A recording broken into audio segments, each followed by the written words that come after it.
Andhraprabha this is Tejaswi. రాష్ట్రంలో ఉద్యోగాల ప్రకటన, ఆసరా పింఛన్లపై బీఆర్ఎస్ నేతలు హరీష్ రావు, కేటీఆర్ చేసిన వ్యాఖ్యలకు గాను ఐటీ పరిశ్రమల శాఖ మంత్రి శ్రీధర్ బాబు కౌంటర్ ఇచ్చారు. ఎన్నికల్లో తామిచ్చిన ప్రతి హామీకి కట్టుబడి ఉన్నామని పేర్కొన్నారు.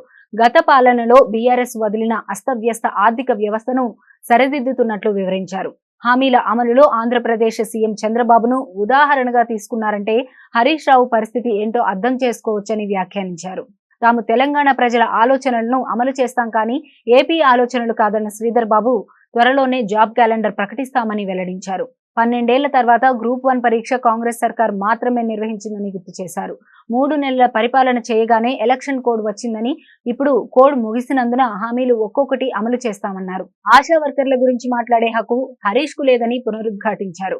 బీఆర్ఎస్ హయాంలో గుర్రాలతో ఆశా వర్కర్లు తొక్కించారని దుయ్యబట్టారు.